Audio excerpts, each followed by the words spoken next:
Hello and welcome to Lore Watch, a roundtable freeform discussion about lore and our favorite media. I'm one of your lore-focused hosts, Joe Perez, and joining me, as always, is the stupendous Matt Rossi. How you doing today, Matt? I'm afraid my comic is going to get canceled around issue 6. That would be a shame. We should actually make a comic of ourselves. If you're listening at home and you're into comics, why don't you go ahead and make a comic of me and Rossi? I would be very entertained by this. We're going to be answering some of your questions out there today. We have a lovely smattering of them. If you want to ask us any questions, be sure to send them in. We have an email, which is podcast@blizzardwatch.com. Be sure to specify the show that it's for when you send it in. If you don't want to send us an email, you can go ahead and hit us up on Discord. We have 2 channels set aside. One for our Patreon subscribers as a way of saying thank you for helping us keep the lights on and our animals fed. Because I don't know about you, but my cats, if I did not feed them, I probably would not be alive right now. We tend to look there first for questions, and as a matter of fact, several of these come from there. But if you can't support us on Patreon, we understand. We do have a Q and podcast questions channel where you can go ahead and put your questions as well. Again, just specify what show it's for. We're going to go ahead and get started with our first question here, and this one is from Vertigree. Do the Titanforged have stone or iron, etc., brains inside stone skulls, bones inside their stone heads, etc.? Are their consciousness diffused throughout their bodies like unto a jellyfish? Perhaps Titanforged are like coral, where there's a colony of microorganisms who grow in the material. Unrelatedly, this is how gemstone people worked in the anime manga land of the Lustrous. I don't know if we actually have been explicitly told how that works, Matt. Do you? We have not been explicitly told how that works. What do you think? It's magic. I don't have to explain it. Okay, well, let's try anyway. No, I refuse. There is no explanation for this. There's nothing that can be done. We live in a wasteland of impossibility, and you want me to take and break down the ineffable and reduce it down to a mechanized thing. I will not do it. You know why? Because that's the curse of flesh talking. That's what the curse of flesh does, Joe. It turns wondrous cosmic things into mere dross, fleshly forms that rot and decay with time and become dead. I see you, Joe. And in all sincerity, I have no idea. It certainly looked like that one guy in the cinematic for Dragonflight who the big stone dude wakes up and sees his friend smashed up with his face half gone. He just looks like he's rocked inside. So, I honestly see what you did there. Rocked inside. Yeah. As far as like others media, like you mentioned an anime, but I mean, Crystar, the Rock Warriors, they were all just magical crystal people. They didn't have microorganism colonies, and Crystar came out first. So I'm going with Crystar. Yeah, and we can guess, or at least make a little bit of an assumption that some form of anima is involved, at least at some point. And maybe that is why the whole curse of flesh works in the first place. But Matt's right in that it is a magical process, at least insofar as we know. If you think about it's magic in that same way that other stuff the Titans do is magic, even though it has gigantic machines and looks very much like somebody's science experiment. Jack Kirby science care. Yeah. So. But think of it this way, right? Like it is not unlike the idea of a divine being reaching down and taking raw material, sculpting it into a form and breathing life into it. The actual mechanics of it is a little bit weird, but we do have some things that we can look at as far as past experiences with things like Earthen and some of the other Titanforged. When they're smashed, there is nothing inside but the material that they're made out of. The fact that they can locomote, the fact that they can emote, the fact that they can communicate or move or any of that is odd in that regard. It's not something we can understand, and that's why this whole magic thing comes in. Look at, I love to call him Bridge Boss, and I've been calling him Bridge Boss for forever. Colagarn in Ulduar. When you kill him, his body breaks asunder. His head's there, his body's there. You literally traipse across his torso to get to the next section of Ulduar. And it's all rock. When you are in the Halls of Lightning and the Halls of Stone, the creatures that you defeat in there are made out of the same material, and many of them go into disheveled heaps of the base material that they're made out of. So it's not like there's anything inside besides that material. It is the magic that makes it so effective or interesting. It is what the animating force is. It's Let me break into something here. I don't know if you know much about shamans or shamanism, Joe, I do. but Surprising, no one. elementals in World of Warcraft exist because they draw upon the spirit energy, what we now believe is to be anima of a world. We've seen that on Draenor. There was so much of that energy that the elementals didn't even need to struggle to get it. They just got it. And so they were at relative peace. But when they're on a planet with a Titan soul inside of it, or whatever Azeroth turns out to actually be, and it's draining all the spirit energy into itself, they begin to conflict with each other and fight, right? Mm-hmm. That's a fair point. I think that's a fair point. Think about this. The Titanforged are creations of the Titans, right? But the I would Titans hope so. are just the Titans are the beings that are made by absorbing all that spirit energy / anima until they come to a certain stage, and they embody an entire world with life. And they're basically planet elementals. Yeah, and we've talked about this before too. We still don't know what happens to a planet after a Titan emerges, right? Yeah, we don't know if they emerge at all. We don't know if they just become the planet forms and wakes up and unrolls itself like the Rock Lords of ye olden days of animated cartoon series. I mean, I was going to actually say like Cybertron and Unicron. Yep. But yeah, basically the same thing. They just, for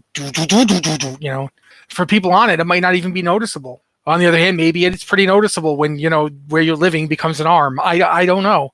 But my point being, there's a lot of similarity between the elementals and the Titanforged. They're both beings of like earth and stone and metal, and they're beings that are animated by a spiritual essence that goes inside them and inhabits them. It's just the scale of it. And there's some precedent for it too, right? Like when the Titans died, like quote unquote died, it was essentially their spirit or their animating force being ripped from their physical shell, at least as far as we could tell. They didn't actually die, right? Yeah, as far as we know. Well, we know that they didn't. We know for a fact they didn't because... No, I mean, the process is as you're describing it, so far as we know. Yeah. They could come out with something tomorrow that say you're wrong, but up till this point, there's nothing currently in canon that says you are incorrect. Yeah. It is... But if you take a look at it, like when they died, they thrust aspects of their essences into their followers, and they were able to do so. And then the ones that weren't or were captured or taken over later were all being brought back to Antorus to be tortured, but their souls, their animated force, was technically still intact. It just didn't have a physical form. And it wasn't until we released them that they were able to cobble together some form of physical form. But at the end of the day, there's still a circle of lights inside of a somewhat materialistic body that we still don't understand how they make it. We don't even know if they actually did make a body, because the place that they re-embody themselves, quote unquote, is the seat of the Pantheon.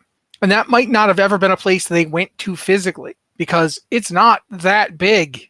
It's big, but it's not big enough for a Titan to fit in it. So it's possible they were always just sending their spirits into it and interacting with each other that way. And thus now that's where they are, because that's the best place for them to be. No idea. There's a lot we don't know about this. But yeah, I do think that there's a certain similarity to the concept of various kinds of beings. Like demons aren't that different from elementals, some of them. And they're not even all that different from what we're describing here, because... Yeah. But like, look at, what do they call them? The big rocky ones that fall from the sky and, blow everything up and scream a lot and go, the ones. Infernals. Yeah, thank you. You're welcome. Infernals are pretty much like elementals, to the point where people have actually... Yeah. There are elementals with forms that look very demonic, for that matter. Yep. We've had in Antorus, we've seen that demons have elemental affinity as well. It's just a thing that is present, right? But all that to circle back and say, everything that was created, all the Watchers and all the Titanforged and all of those entities that were created by the Titans, sort of follow that same sort of schema, right? They're animated by a force and given life, and we know that they can emote, we know that they can interact. We've seen Watchers, like the different Maidens of Virtue, Vitality, Mother, in recent times, that are able to interact, that are able to have feelings and emotions and are living entities. But when they're defeated or destroyed, they cease to be, but their physical form is still just that of whatever material they're made out of. So it would be interesting if there was something more to it, but it's almost like an anima jellyfish. Like, to go with what you said here, with the whole, consciousness diffused throughout the entirety of their body.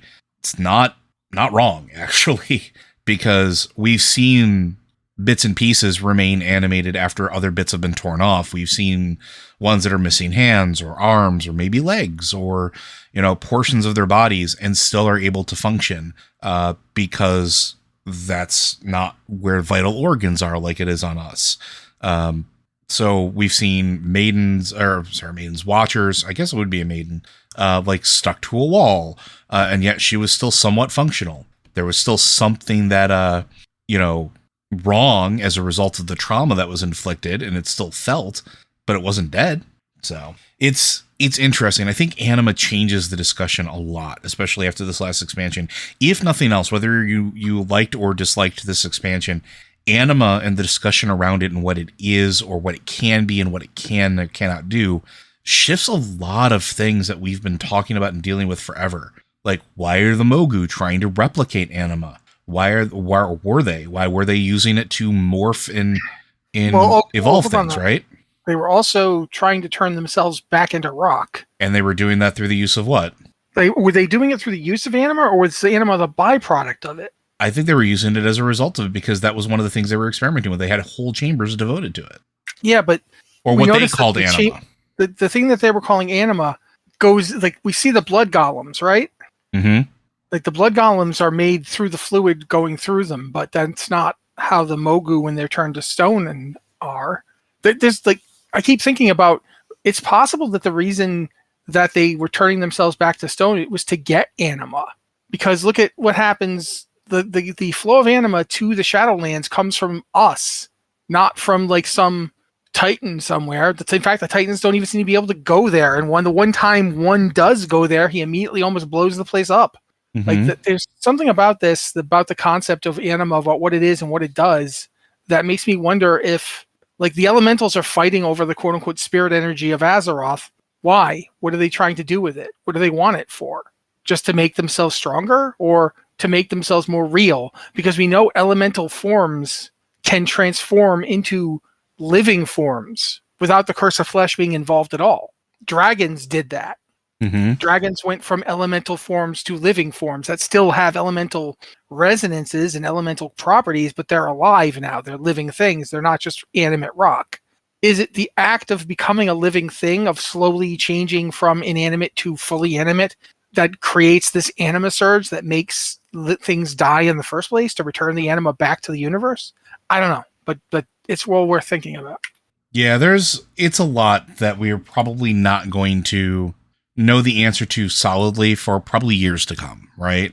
But the discussion has been started. The discussion revolving around what it is to truly be alive, and all sorts of other existential crises have been started in the last two expansions in particular. And Dragonflight's not going to stop that. If anything, it's going to accelerate it, because we're going to learn more. We talked about this last week, and we talked about this, I think, the week before too. There's a lot on the docket to learn about the origin of the dragons, why the elemental dragons were such a problem. We're going to learn where they came from, where proto-drakes formed in the first place, which we have some ideas, but and I love always going back, and I use Matt's explanation of this to actually talk to somebody about this yesterday, as a matter of fact, while I was sitting at a wedding and we were talking about Warcraft lore, because that's the thing that happens. It's the idea that dragons, and in truth, it seems like almost everything that's on Azeroth is an elemental sponge. Like, we have this vast capability as living creatures on this Titan rock to just absorb and be molded by elements to some degree or another. Dragons seem to be doing it a lot more than others, but it's still present. It's a very fascinating thing. But I think we're going to move on to the next one here, unless there's anything else you want to add. I mean, I think I talked enough. Okay. We're going to move on to this one from Tetsemi then. What story or lore event would you love to experience again as if it were your first time experience it? And what one thing would you allow yourself to know about the event so you can enjoy it even more? This is a complicated question because there has been a lot of really good moments inside of Warcraft, World of Warcraft in particular. And you know what? I'll expand it even to Warcraft in general, that have just been like phenomenal moments that were fascinating and some of them just gut ripping and very immersive experiences. But the one that I think really stands out that I would like to experience for the first time again is the sacking of Stratholme. Not because I particularly enjoy what happens through it, but it's such an interesting and like character development. It is such a dark and like it's such a dark moment that is twisted up with also hope, and you can see the transformation of characters as you move through this moment where several of them start falling out, they start having their divergent paths, and you can see the resolution in Arthas as he moves forward, knowing that you're feeling that he has to do this thing in order to save the rest of his people. You get to feel the complicated nature of the character, and if you know it's coming, that sort of in the moment realization of what's occurring, I don't want to say it's lessened, but it doesn't have quite the same impact as if you have no idea what's about to happen and you go into it and you see it for the first time. Like it is, I could not imagine going through and doing that in the Caverns of Time if I had never played Warcraft 3, right? Like it would have been such a more powerful experience. So like when you're saying, what would you allow ourselves to know? I would actually take away that moment from Warcraft 3 so I could experience it in the perspective of World of Warcraft as if it was brand new.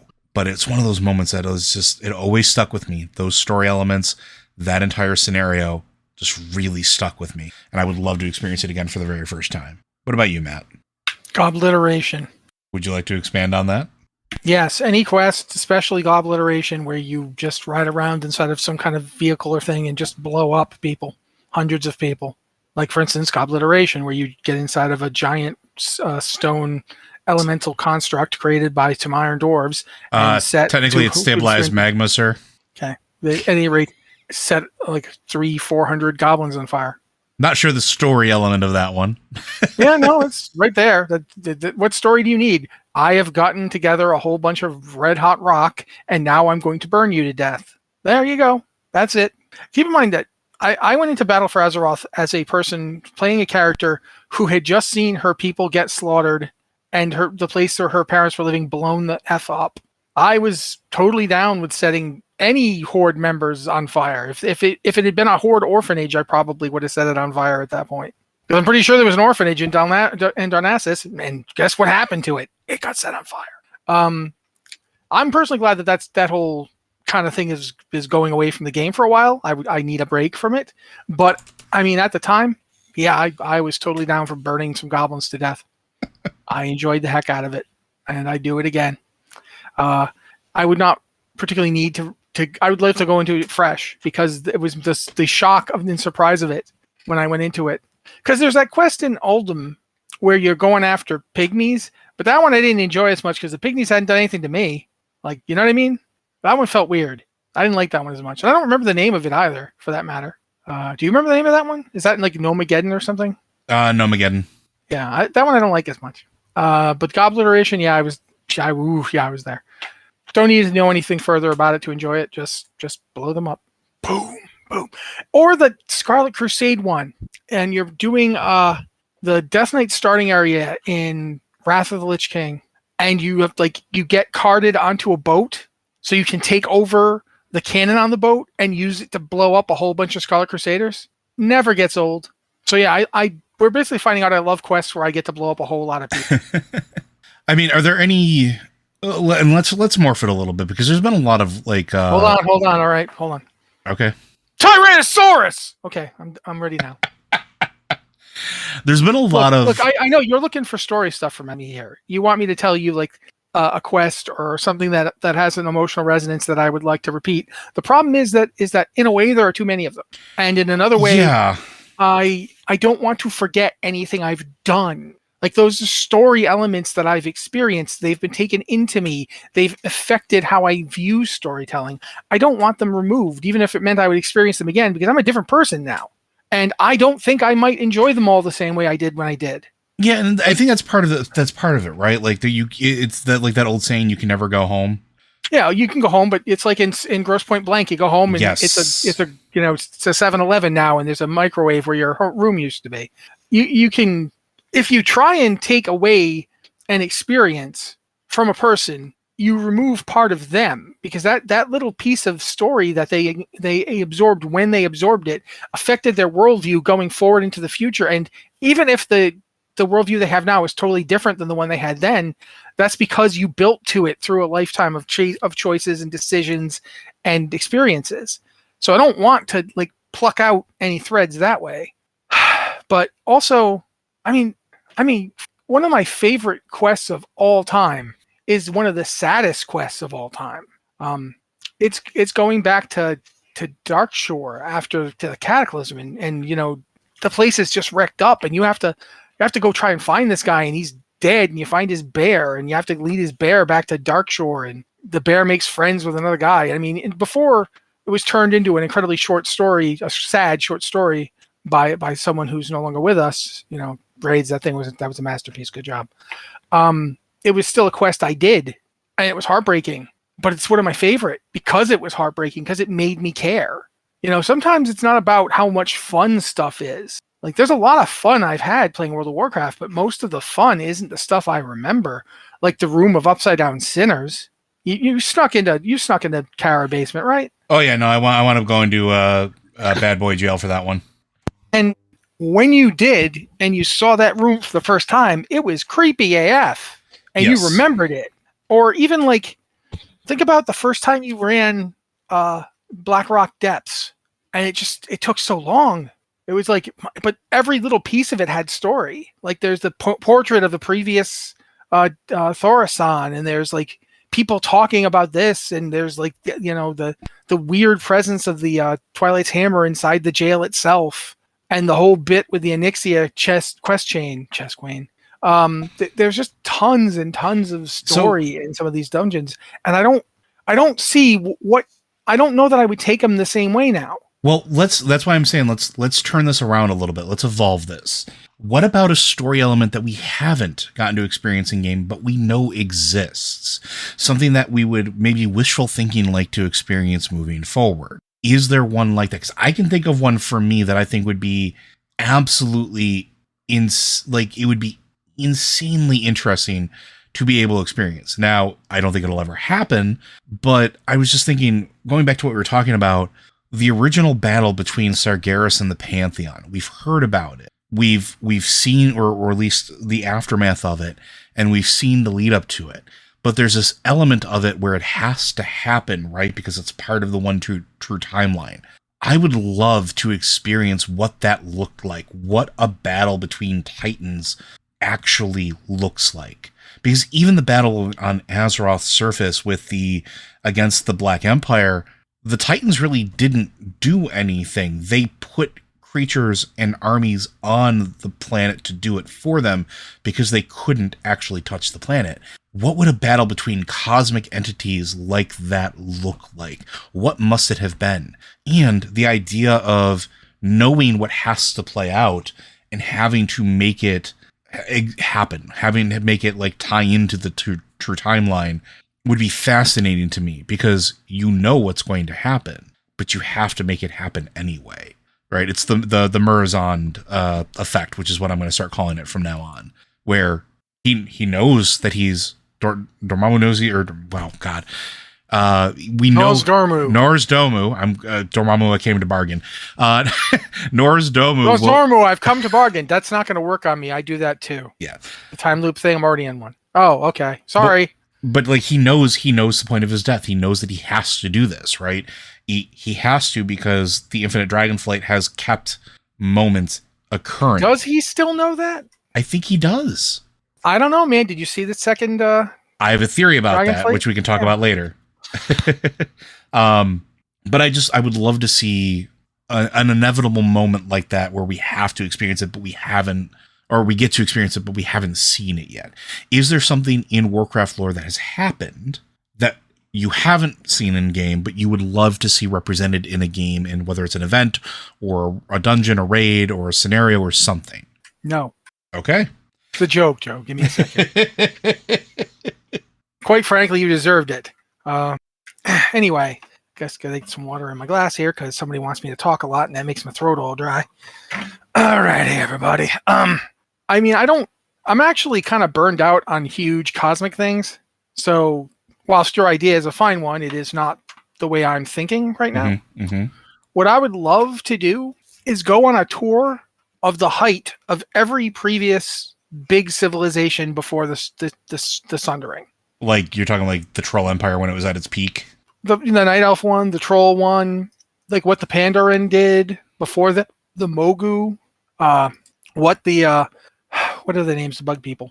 the Mantid in the Nerubians, just all of it, and not go there just as some disaster is happening or they're losing some war, but literally go to them at their peak when they're prosperous and as happy as they ever were.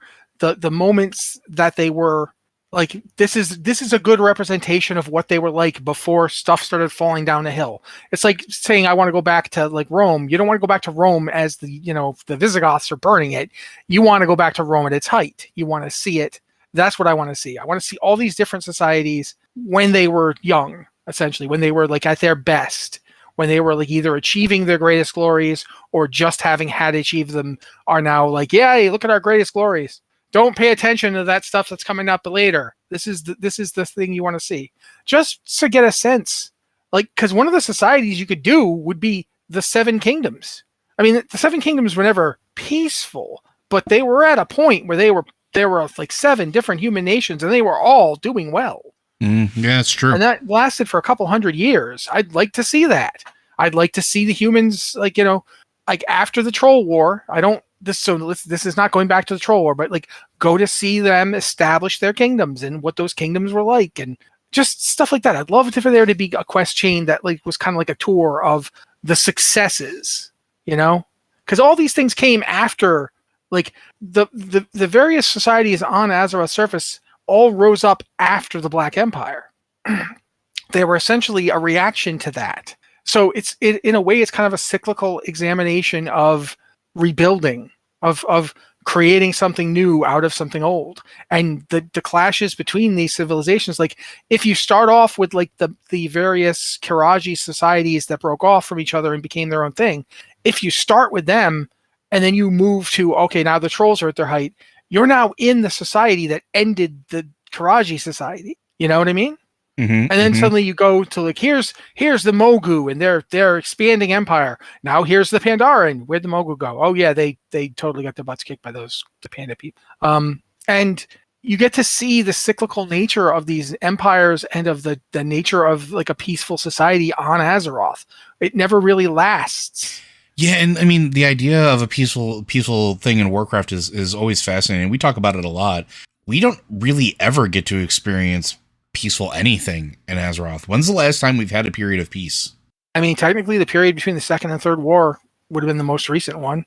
And that was like, what, 10 years? 10 years.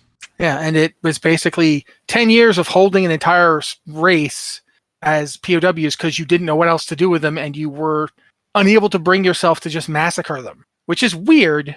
You'd think that, I'm sure that if they left it to Gengremi, the massacring would have happened. But the people who actually suffered the most from fighting the orcs didn't want to kill them. Yeah. Which is always a strange thing, and I really wish that people would deal with it more. For all that, the internment camps were obviously not a good time for the orcs, it's also fairly clear that the orcs were in the internment camps because the orcs didn't feel like leaving them. Because as soon as somebody came along with the idea of let's go, they went. It's not like they were stopped. Like they tried to stop them. They clearly didn't succeed. So there's just a lot to this. A lot of stuff I'd like to see. Just not the stuff that's this great war happened. Yeah, I know the great wars happened. Show me what it was like to be a farmer in the Night Elf Empire. What did the average troll do when everything was run by the Zandalar? What the heck when the Karaji were the only ones there, the Akir, when the Akir were the only ones, that there were no Karaji, there were no Nerubians yet, there were no Mantid yet.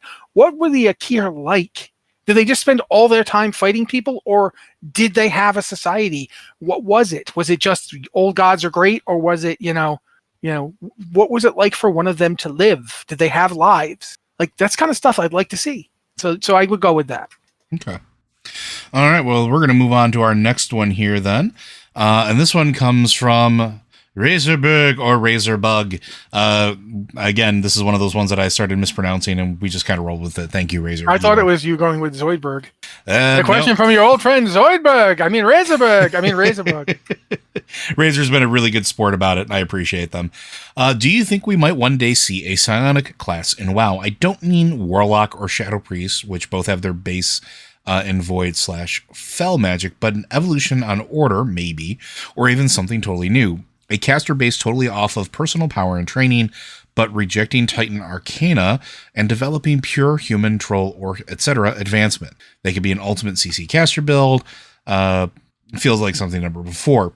I know there are plenty of others that can fill this role, but the idea of races that can use this power without the light, void, or Titans strike me as an interesting one lore-wise, and would tip the power balance dramatically. Races tapping into their own internal potential rather than being dependent on the external forces other than Monk, who are focused on physical discipline. I'm going to be up with front with you here, dude. Monk also have 2 specs that are not about physical discipline. Yes. They've got 1 spec that's about getting hammered, and they've got 1 spec that's about tapping into chi. What is chi? It's internal power. Mm-hmm. What is internal power? Internal power is essentially life force. It's the force that through the green fuse drives the flower. It's the animating force. Do you see where I'm going here?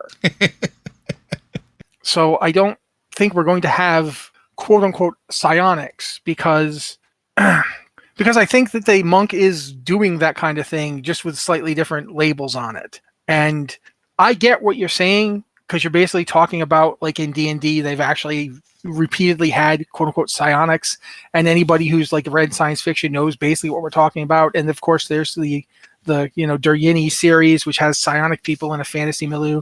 All of that stuff exists, and I get where you're going with it. I don't think they're going to just do that in World of Warcraft. I don't think they're just going to say the psionic. It's too generic. Like, if they were going to do it, they would tap it into something else that's lore related to World of Warcraft at this point, because so much lore is already out there. Like, one possibility would be the Runecaster. Yeah. And they'd argue the Runecaster is drawing upon their own internal power when they draw the runes, that the runes are powered by them. And magic and chi and anima and all of it is basically the same force. It's basically just the thing that ties life together and makes life exist. To quote Death Grip. So yeah, I don't think they're gonna like just have guys show up and like put their fingers on their head and circles come out to do things. But I think that they could make a class that works on these basic principles. Yeah, see, Warcraft. The reason I really like this question is because Warcraft is one of the only settings that I can think of where a base generic level of psionics, or like what psionics are usually used for or to represent, it almost doesn't fit because of how the universe is set up, right? It's one of those things where everything, like Matt's pointing out, like even the internal spec of the aspect of monks looking upon themselves and looking inward for, physical perfection, are still bolstering themselves by drawing on the energy of self, which we now know is anima, which is a magical force in and of itself, and it is sort of a base construct of the universe. So in the Warcraft universe, all you'd be doing at that point is drawing on anima. We've already seen aspects of sort of that, I don't want to say telepathic or telekinetic stuff, but we have to a certain degree. Jaina flew a boat. It wasn't an airship. It was a boat. She flew it to the Undercity. And then she made magical pink cannons that just shot laser beams down on people. Yes. But the idea... which is all psychokinesis, dude. Every single thing she did there was psychokinetic. Yeah. And that's the thing about this kind of stuff. Like, here's the thing about, like, for example, the thing that we've learned about anima is that we all have it in us. Yeah. Yeah, it's a cosmic force, but it's also personal. When you die, that anima goes to the Shadowlands, and it's that anima, that soul, that is essentially what monks tap into with chi. It'd basically be the power that a psionic was using, because it's the power of that person's life. It's their power. Mm-hmm. At the same time that it's a cosmic force. So ultimately, you could make the case that every wizard is doing that. Every mage and warlock and priest and everybody who casts spells is doing that, because the power is ultimately coming from each and everything around them, including them. Like, so yeah, it is an interesting thing to think about, but it's one of the reasons I don't think we'll actually just get, a psionic class. I don't think that we're going to get the psionicist. I'm not saying there's anything wrong with the psionicist as an idea. I've actually played psionic characters plenty of times. I like them. Yeah, like in the Esper, as far as classes go in MMOs, I often bring it up as my favorite because it very much that. And I know Razor and I have had discussions on Twitter where I know that they feel very similarly. But what there could be, and to sort of give this I don't want to say an air of hope, but I can't really think of a better way to phrase it, is because of the nature of it, while we might not get a pure psionic class, we could see an evolution of what mages do over time. As a character's understanding of things like, in this particular case, anima goes, think about it. In the great context of thing, this is the first time we really know what anima is. It's the first time it's been sort of explained to us. It's the first time we know that it exists other than what the Mogu were using it for. And at some point, your character, think about this. You're running through a Mogu raid and you're seeing their things of anima, and you're thinking, wow, that's real weird blood-like goop that makes things mutate. I don't want anything to do with that. Then come to find out what anima actually is sort of the building block of, elemental fundamental nature of power in the universe.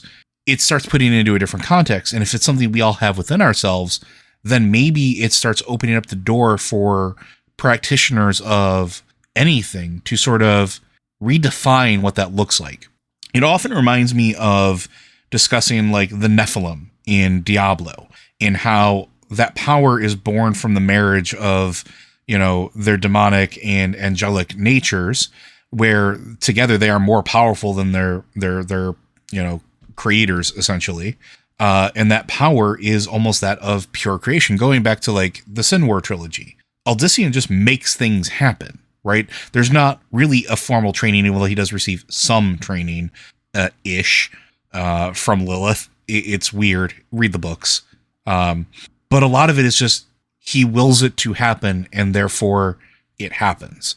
Like, and this is spoilers for a book that's been out for a long time, he wills himself out of existence.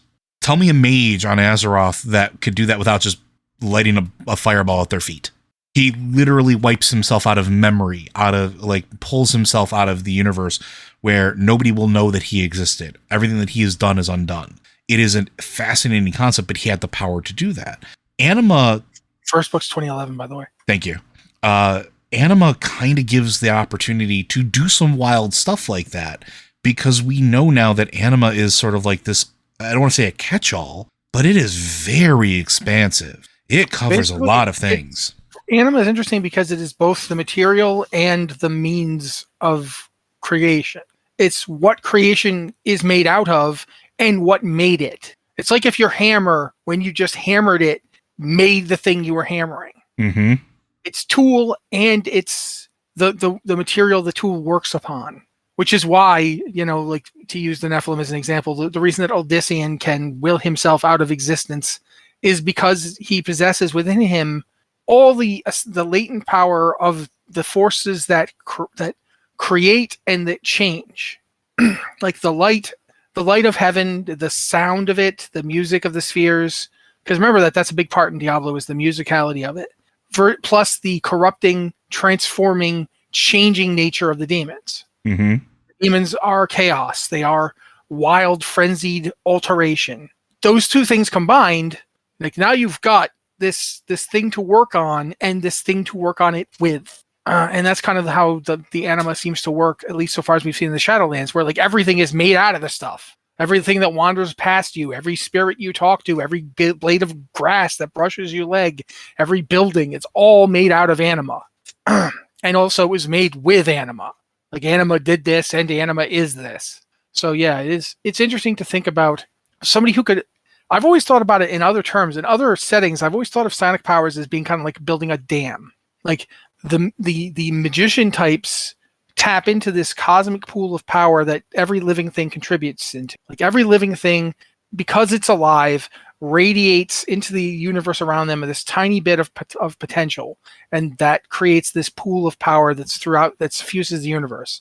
But the Psion wells up theirs. They put a dam on it and let the level rise inside themselves. And when they release it as an act, as a power, as a force, they're not.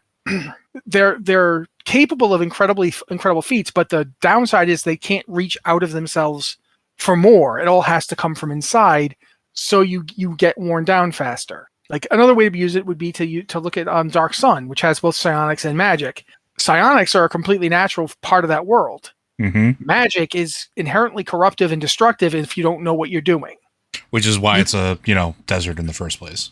Yeah, and you can use magic in a way that doesn't hurt anything around you if you want to. Like if you're willing to take it slow and weave your spells in such a way that the power goes back to the world when you're done using it. But if you're impatient or just don't have the time, well, who cares if this field of flowers dies? I need to hit that guy with lightning. Zap. And in a way, psionics is the opposite of that. It would never have that. It would always be coming from you. There's another thing that I think is a good one for maybe folks that don't understand that reference because they're not around for that is if you've watched Avatar: The Last Airbender, when Katara was learning bloodbending and like the whole practice in the middle of the field and drawing essentially the life force, the moisture out of everything around her and like doing like something from nothing. Well, it's not actually from nothing. And she looks around her and sees like just an area of like grass and flowers completely devoid of life because of what she's been training to do. It's sort of like that similar aspect of the magic thing, but with psionics, like we're sort of out in the weeds here, and I'm sorry. For one thing, you need to define what you mean, and every time you see psionics, it's a slightly different concept. I mean, it goes back to like theosophism and the orgone theory and all sorts of stuff. And you want to see some crazy stuff that we are not qualified to talk about, go look up orgone. Yeah, because that stuff is crazy. Or the Vril Ya from the novels of the same name that the Nazis thought were so great. There's lots of different concepts about this idea of being able to draw upon a power source that is independent and unique to yourself. And it's been used many different ways in many different fictions. In terms of World of Warcraft, like I said, I think it's a question of just. I think it's more likely we'll see an evolution of like what a mage is versus, or like I said, like a rune caster or something where it's like it's never specifically stated. Oh, he draws upon his own internal power, but that's what they're doing. But I don't know. I think we've kind of rambled on about this one as much as we need to. I think so. So we're going to move on to another one here, and this one's from Nyarla. Recently you've branched out into 40k lore and it got me thinking, what do you prefer from your lore? Where these are some examples. 40k canon is a mist. Everything in history is open to interpretation. Your interpretation is everything. Or WoW, where lore is carefully and lovingly curated. Canon is God until, of course, it isn't. There's another question here, but I want to answer this one first. Very, very interesting question, but also Warcraft has basically proven that everything we know, for lack of a better term, is essentially a lie. If you read everything in Chronicle and then compare it to the Grimoire, what we understand that was explained to us in Chronicle is only from a certain point of view. And that's one of the things about Warcraft that I think is fascinating, is that everything we've experienced, everything we think we know, is because we know it from a certain point of view. And every time our understanding expands and grows, that viewpoint has the potential to shift. And it doesn't necessarily erase what came before it, but it puts it into different context, such as the cosmology chart, right? That is sort of the big thing that people were, I don't want to say blindsided by, but when we received Chronicle, we were under the impression that that cosmology chart was, that's it. That's what it is. That's the definitive answer. And then the grimoire comes out, the grimoire of the Shadowlands, and it's different, and it explains, well, of course you're going to believe that the living think, or the flesh bags think that this is how the universe is ordered, because they're literally getting their information from one aspect of order, when in actuality it's probably closer to this, and even that might be wrong. I honestly don't think that people understand that the grimoire of the Shadowlands is no more accurate or the definitive cosmology as Chronicle. Like, they're both equally from a biased point of view. And if you look at them, they could both be true, because you're looking at it from literally a different perspective. This is a two-dimensional representation of extra-dimensional planes. It is not meant to be like an actual accurate representation. It can't be. It's a drawing of something that's more than three-dimensional. This is like when people try to draw a tesseract, and they can't. They can only do so much to draw it, because a tesseract is a four-dimensional object. It has an extra dimension to it. That's not time. That's an extra physical dimension. We can't really imagine this. We can imagine length, width, and depth, and we can understand that there must be another one. Mathematically, there could be another one, but we can't perceive it. Our brains, our eyes don't work that way. The cosmology our brains are a limitation almost. Yeah. They grew up in a three-dimensional everything around you is three-dimensional. Like, other than drawings and visual art, which are two-dimensional representations that your brain has to interpret. But at least it can interpret that because it knows what they are. It doesn't know what a fourth physical dimension is. It's never perceived one. It has no concept of what it might look like. So it has to make guesswork. It has to do math. It has to make symbols. The Grimoire of the Shadowlands is literally just the exact same cosmology chart from a different, if you were standing in a different place, essentially. And there could be others. You could reorder that thing as many different ways as you wanted, and they could all make sense if you were standing in the right spot of creation. And that's the thing that I think people aren't getting. They looked at the Grimoire and they're like, oh, but this completely contradicts. No, it doesn't at all contradict anything from Chronicle. That picture of the cosmology chart is just you looking at it flipped. That's all. It's like if you took a globe of the Earth, and suddenly Florida was was up at the top, and like South America was above it. Like, what is happening? Why is this like this? We're looking at it from a different angle. That's all. They just flipped south and north. It's the same globe, but now it looks completely different, because now we're looking at the South Pole where the North Pole usually is. That's what the Grimoire of the Shadowlands is like. That's what all of this stuff is like. As new information comes in, it's not necessarily that it has changed what we knew. It's that it has added to what we knew. And if you add to what you know, you come upon the possibility of understanding it from a completely different perspective, a paradigm shift, which is something that happens to humans so often that it's kind of scary. Yeah, but to bring it back to the root, though, which is the question of where do we prefer our lore, I think one of the big misconceptions here is that there is a difference in how these universes curate their lore. There really isn't. I mean, I would actually argue there is, but it's a difference in Warhammer is built around a lot of stuff that they very deliberately do not explain. Yes, but that they consciously do not explain. But this is different. Gotten to it yet? Yeah, this it's different. Is. Well, hold on. Let me finish this thought. This is an evolution, because at the beginning, during the times of Rogue Trader and Second Edition 40K, it was carefully curated canon where things were erased and pushed and moved into a very specific thing where certain things were absolutes. It was not like it is now, where perspectives have shifted because of everything that's added in. Warcraft also started very much that same way. It had a set of absolutes until it didn't, until it started growing and adding that perspective and that shift in, where the more information you got and the further it matured, the more the understanding of what kept getting added gave context to what came before. I often bring up that in the original Warcraft series, there was light and void. There was no Pantheon. There was no Titans. And the light was more akin to what actual, like, basically God versus devils, right? That was essentially the basis of it. And that was an absolute until it wasn't, until it evolved, until it shifted, until it matured.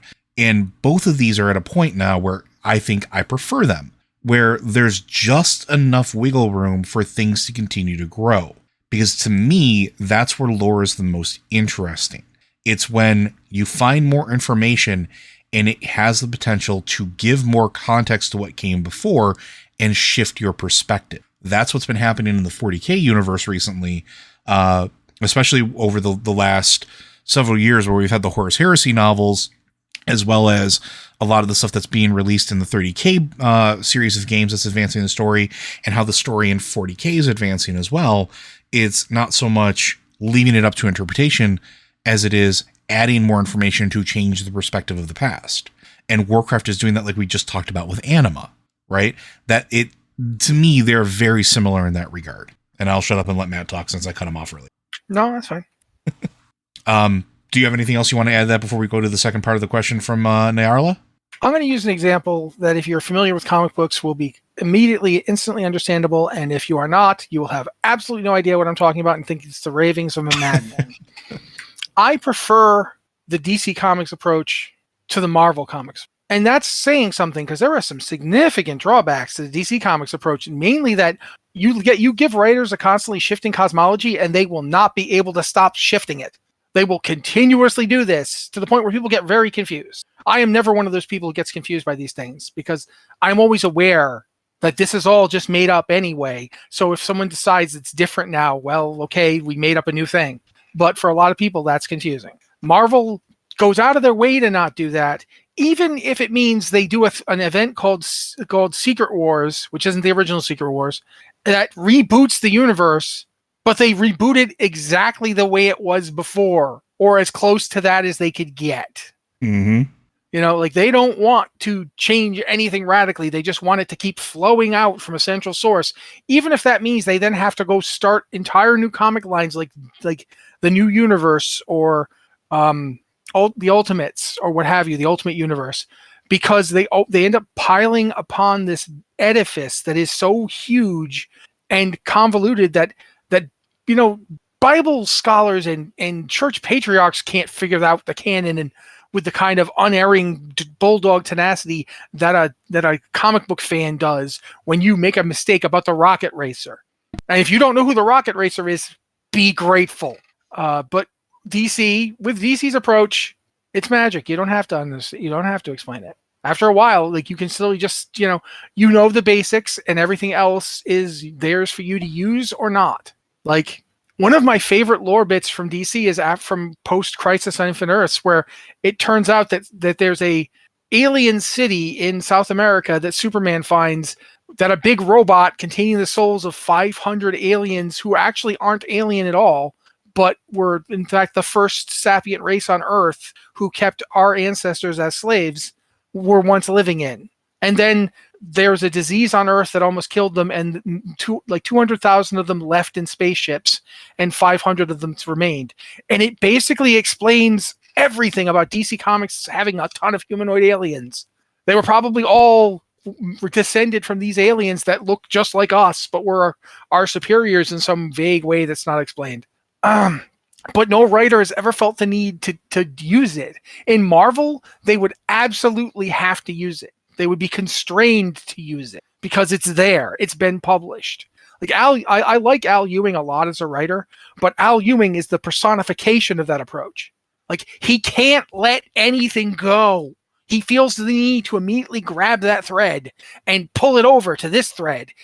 He's going to make it so that you understand that this one Hulk comic from 1978 is vitally important to the state of the universe. And he did it. I am impressed. I'm very proud of him. But for every Al Ewing out there trying to do this and pulling it off in grand style, there's like 300 people who are just going to write an incomprehensible story about Morbius and try to tie Morbius into like bacteria from the dawn of time that made him the way he is. And you're like, did we need this story, guys? Couldn't we have just let the bacteria go? Or Morbius, for that matter? Couldn't we let Morbius go? So, yeah, I prefer the approach where, just repeat to yourself, it's just a show.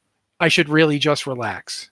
That's how I am on continuity. I get it. I like it. I like lore. I like the canon, but I also like the ability to just say, I did come up with this whole thing that I wrote down about the Eridar and how they corrupted Sargeras and everything, but I like this new version I came up with better, so I'm going to run with that. Mm-hmm. I like that approach. Which ties into our second question from Narla, and probably going to be our last bit here since we're running up on time. What does the future look like for the Eridar following the collapse of the Legion?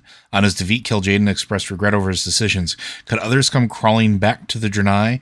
Personally, I hope so, if only because I think Draenei look awesome in Warlock tier gear. That's the thing. Infinite possibility, right? I mean, for that matter, we don't need the Eridar to come back to the Draenei for the Draenei to get Warlocks. We could just have the Draenei start getting Warlocks. Mm-hmm. And imagine if the Draenei Warlocks use the light, because we now know that the magic that Warlocks are using is actually originally from the Titans, and it was used to bind demons. Mm-hmm.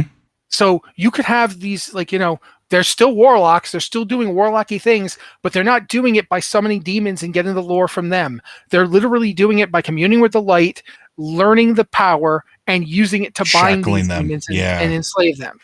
And it's still a Warlock. Still has to have demons around to do what he's doing, but now he's not asking them, he's telling them. Almost like Dark Shaman. Exactly. Like light Warlocks. Yeah. It's the opposite of the thing. Yeah. So, Which I think I personally think that would be more fascinating, right? Especially when we talked about this before with the Makar orcs and what happened there with the light. Whether you like that scenario or not, it was an interesting look into an aspect of the light that I don't think a lot of people had considered, where the light does, have a lot of different facets to it, despite the fact that we often believe that that only has like one linear path. Each aspect of it follows a linear path, but there are multiple linear paths. And so like having the idea of light warlocks, having Draenei or Lightforged that are like, nah, I learned this shackling technique. The light allows me to put bindings literally on this demon. Let's go ahead and do it. And then have, a succubus show up that has like, genie-esque cuffs on it from like Aladdin, but they're made out of light or something like that. I could see that, and it would be an interesting evolution of what a warlock means, because that's another thing. Like, what is a warlock? What does that actually mean? And we've got years of lore that hint at it. The Warlock Greenfire quest revealed so much about them that we haven't done anything with since. And even then, like, it left so much room for it to be fleshed out as well. Mm-hmm. Like, it would be a fascinating thing to do both, right? It would be this study in what a warlock is, but also expanding in-game lore how certain races can or would even allow themselves to become warlocks. Because that's another thing too. Like, we talked about shamanism and druidism and everything else multiple times, and priesthood and paladins and death knights, and why certain races have eschewed, not the death knight part, but like why they're not paladins, but they could be paladins. Night elves, for example, they could be paladins. In fact, they should be paladins. You have Tauren, who became paladins through a different mean than what you traditionally associated with it. It means something different to the Tauren, but it's still a paladin. You could do that with warlocks, and I think that would be absolutely fascinating. Sorry, anything else to add on that one? I don't think so. I don't know what you're sorry about, but I'm just getting this whole thing where like we have a warlock centric expansion moment of like all these races be like, huh, man, maybe goblins got this transaction thing right, or maybe Dark Shaman had something a little bit to them. We're not going to mess with elementals, but demons, no, I don't like them. I'm going to make them do what I want. And I'm like going off in my own the spinning in my fantasy head here. We're going. But I think that's going to do it for today, folks. Blizzard Watch is made possible due to the generous contributions at patreon.com/BlizzardWatch. Your continued support means this podcast site and community is able to thrive and grow. Blizzard Watch supporters enjoy exclusive benefits like early access to the podcast, a better chance at having your question answered on our podcast or the queue, and an ads-free site experience. If you have questions for this podcast or any of our podcasts, be sure to send them into podcast@blizzardwatch.com. specify what show it's for. If you don't want to send them in via email, you can go ahead and us up on the Discord server. We have a Discord server for our Patreon supporters as a way of saying thank you for helping us keep the lights on. And that's Patron Q and Podcast Questions channel. And if you can't support us there, we understand. We do have another one set aside, which is Q and Podcast Questions. You can go ahead and throw those in there as well. We do look in both of those channels. We just kind of give Patreon supporters first billing as that extra thank you. But yeah, if you have any questions, send them in, specify what show there's for, and we might, steal them for shows that you don't intend them for, depending on what we're doing thematically. You never know. Yes, you guys are going to be really surprised by Turnip Watch this month. Turnip Watch. Yeah. They need to be watched. They're planning things. Well, with that, folks, we'll see you next week.